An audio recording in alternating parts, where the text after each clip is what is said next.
How often should you be assessing your board of directors' performance? I believe the answer to that question is twofold. I think you should be continually assessing your boardroom performance on an annual basis.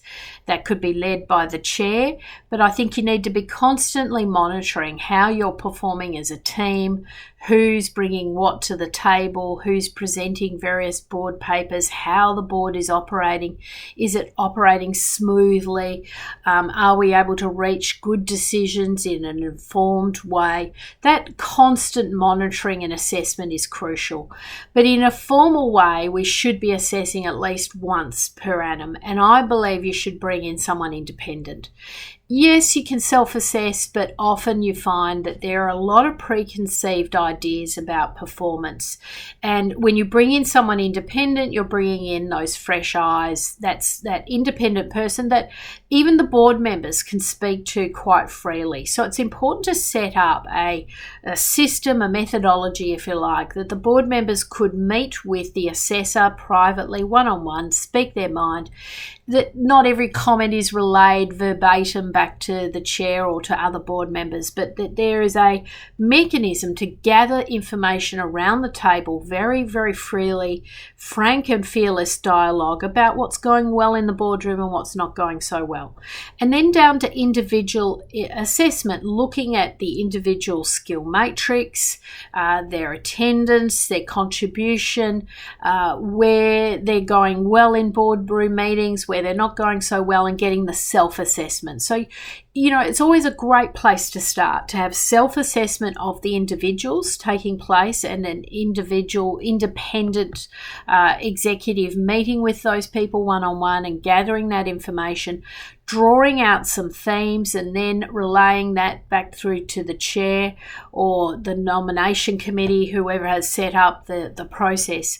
But it's very important that we have a mechanism to come back together and to share the feedback in a very formal way so that we can try and get a correction, get a change in behaviour. People will not change, in my experience, unless they truly believe in the feedback that they're hearing and they believe that there's a level of truth to the feedback. And so it is often necessary as part of a performance review process that there is a debrief.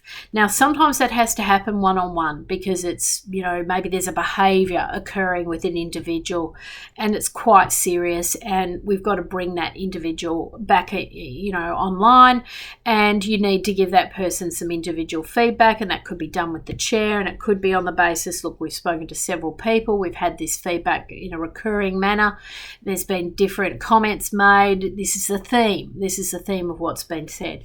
Something like that could work quite well with an individual, and that individual will most often say, well, look, I had no idea I was creating that impression, please forgive me, mea culpa, let me go forward with a new approach.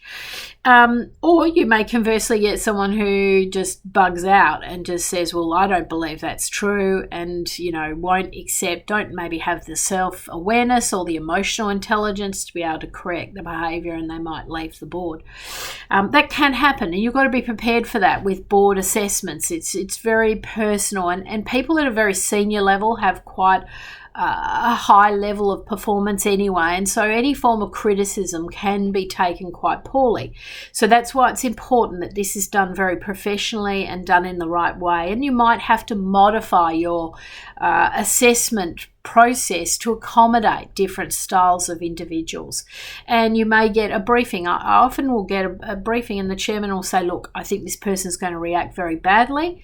Let's think through a strategy of how we could talk to this individual. Or this is where we have problems in the board. Let's work out how we address it.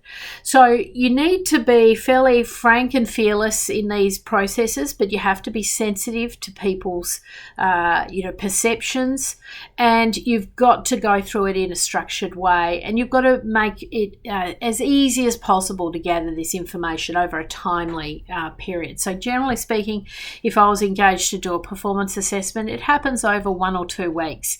I don't allow the meetings that have to happen, the individual meetings, to get dragged out for months, because it makes it really difficult to collate.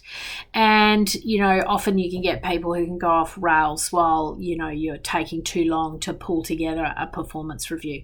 But it should happen on an annual basis, and everyone should be prepared for it. So you've really got to counsel board members when they come into the boardroom. You say, look, there will be an assessment at the 6-month mark. Everyone will be assessed. There'll be individual assessments. Prepare people for this. Make it part of the whole recruitment process so people understand. And then on the flip of that, one of the ways you can kind of smooth things over, or maybe take a boardroom forward, is incorporate professional development. So, one of the key themes should always be around, well, what development do we need as a board of directors? Where do we need to go? Where do we need to grow? Where do we have skill gaps? Where do we have blind spots? So that could be wrapped into professional development, and professional development can always include an element of the softer skills, the communication skills that need to develop, so that we can really create a high performing team. And that's really the end game for boards of directors, is to create that high performance environment that is accepted and really embraced by all the board directors around the table.